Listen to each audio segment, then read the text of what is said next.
if you were to replicate a Crested Gecko environment based off of what you saw in the wild, what are some things that you would do to set that up as far as branching and trees? Yeah.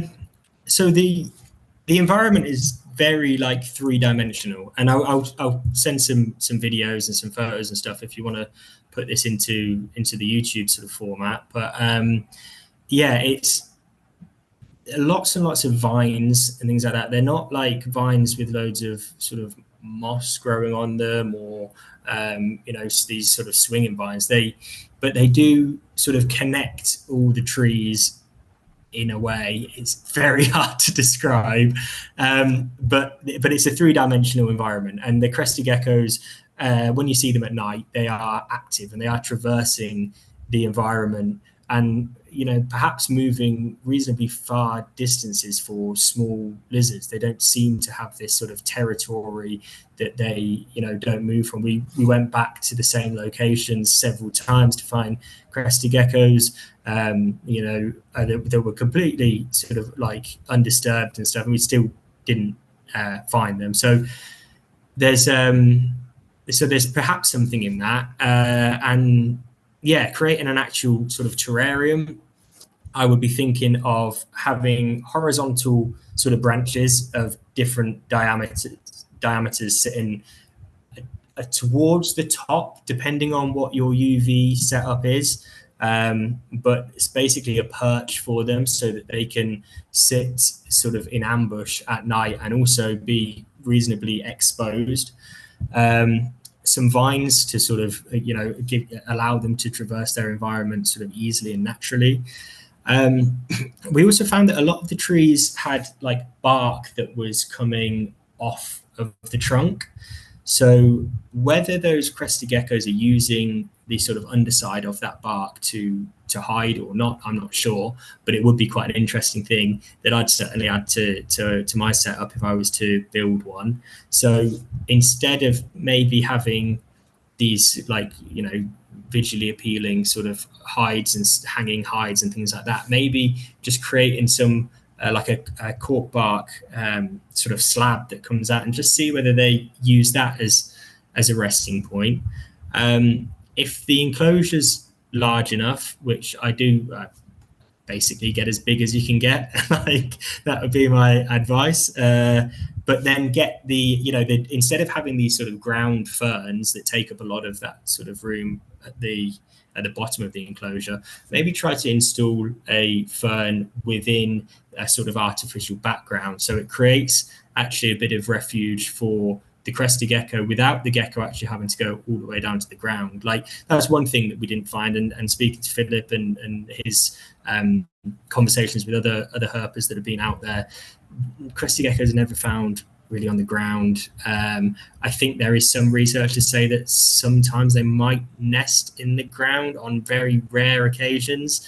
But whereas something like a lychee might move all the way from the canopy right down to the sort of bottom of a trunk, crested geckos are always sort of up in that understory layer. So actually providing options, sort of simulating your artificial background as the tree trunk, and then placing your sort of decor, like sort of vertically, I think is a more appropriate way of building that setup. And also substrate wise, we obviously need to hold as much humidity in there as possible, and obviously there's a lot of different ways to do that, but also maybe incorporating some sort of artificial rocks and stuff like that, and actually maybe even flooding the substrate from time to time. And there's some incredible sort of enclosures out there geared towards frogs, really, now the Frogs and Co stuff from Exoterra and things like that, like that allow you to actually flush the terrarium to create rain chambers. I'm not saying that every crested gecko keeper should go out and do all these sort of high-tech stuff, but consider actually every now and again creating like an artificial rainstorm in there.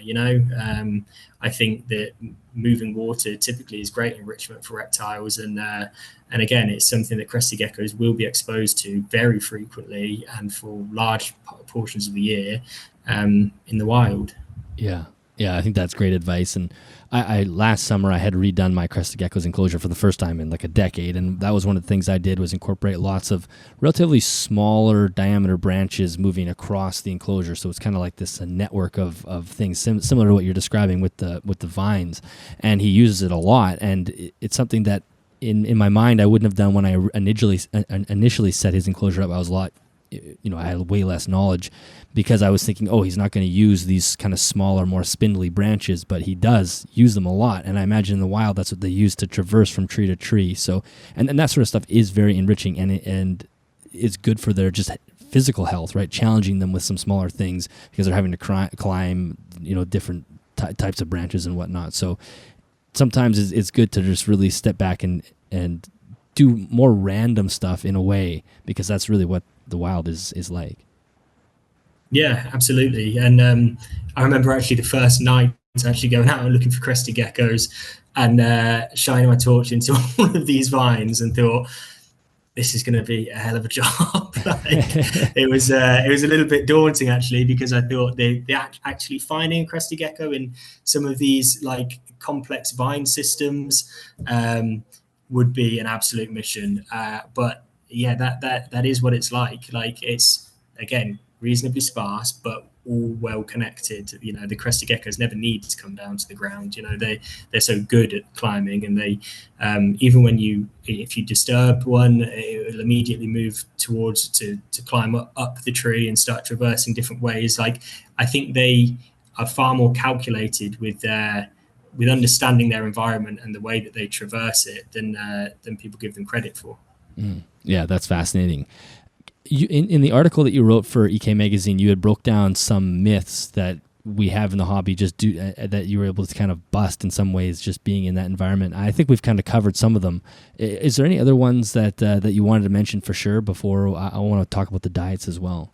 Yeah, I guess the idea that the crested geckos just feed on fruit and crickets is, just plain wrong. Some of these the crickets themselves also, we actually found quite a lot of moths and things like that. We were going out at night with torches on. It's kind of to be expected, but lots of different flying insects, cicadas, beetles and things like that were the most common insects we were coming across. We were finding crickets.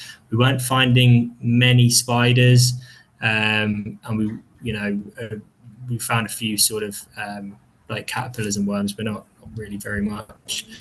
But yeah, loads of flying insects, and those flying insects obviously eventually gather pollen and things like that. And actually, some of the stomach content analysis from a report that I read back in 2007 said that actually over 10% of a crested gecko's diet is pollen aggregates, which is like huge, considering that like over 40% is then insects and the rest is fruit, mostly